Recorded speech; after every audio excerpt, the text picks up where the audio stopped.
Hello, my name is Walt, and I am with Bintelli Electric Vehicles. Thank you for your purchase. We invite you to watch this video walkthrough that describes the features of your new electric vehicle. If you have any questions at all, please do not hesitate to reach out to the dealership that sold you your new cart. Welcome to the family. Let's start with initiating power to your low-speed vehicle. When turning the key, all the way to the left is off. The center is accessory, so you have the charger in the radio, and all the way to the right is on, just like a car.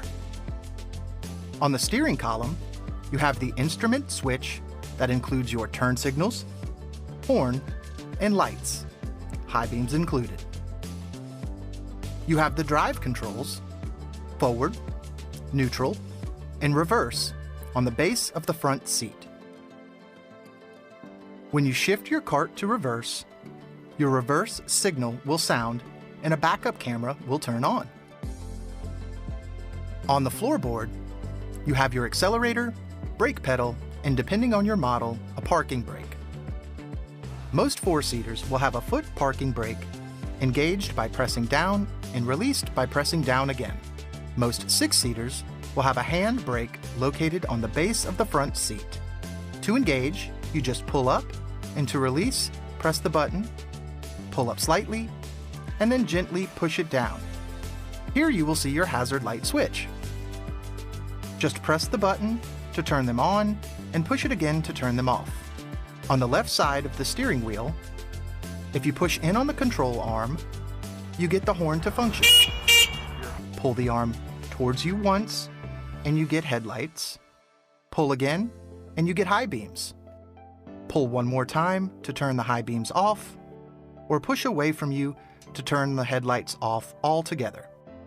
The turn signals are not steering wheel dependent, so you do have to make sure you turn those off after you make your turn, or else they will stay on. Here you will see your 12-volt plug-in charger outlet and two USB charging ports. The sound system is Bluetooth enabled, and you have buttons to change stations and adjust volume. The top left button is your power and mode button. If you press mode, it will go to auxiliary in.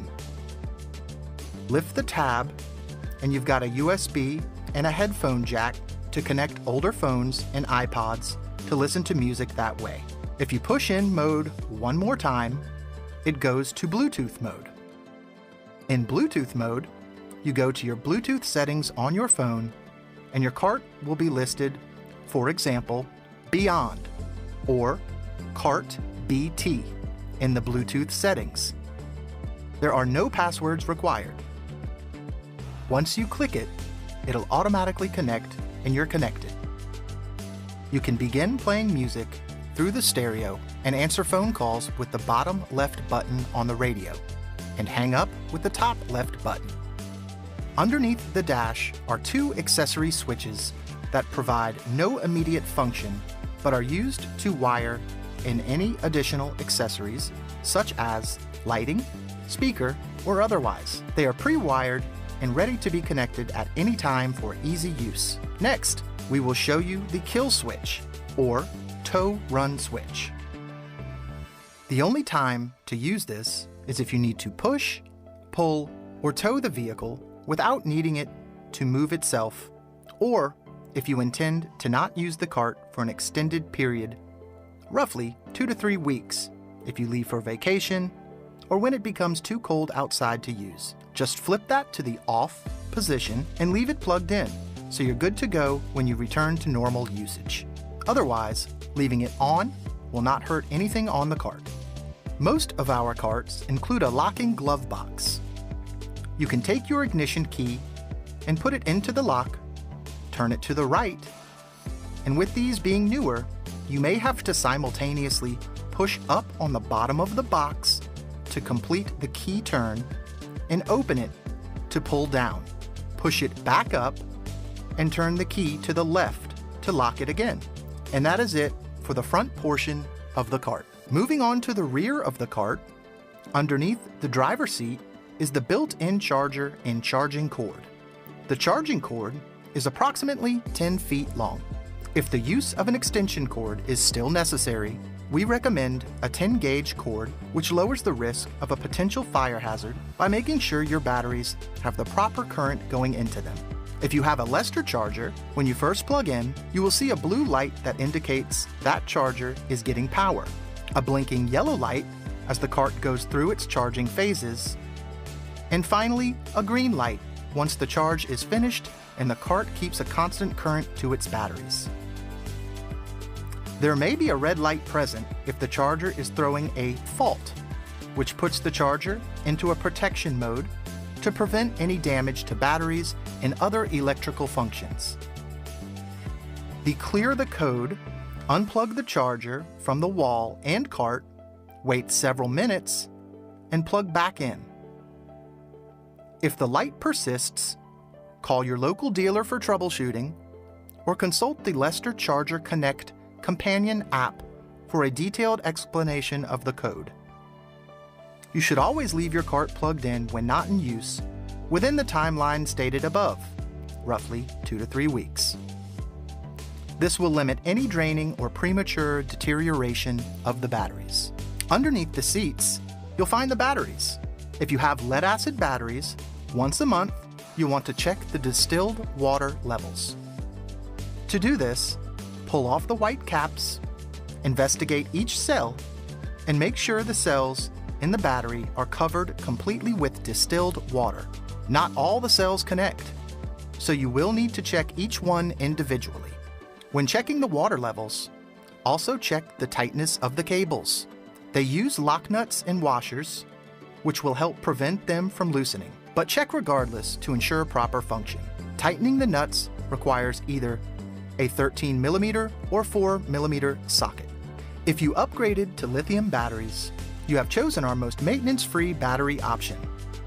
You simply need to make sure you plug your EV in to charge when your battery meter is at about 15% and leave it to charge for 4 to 6 hours or until 100% charged. Leave it unplugged until it needs to be charged again. Be careful not to run your battery below 15% due to the risk of the battery dying when you don't have access to an appropriate power outlet. Most lithium batteries have a separate on-off switch on the battery, so if your vehicle will not turn on, ensure your lithium battery is switched to the on position first.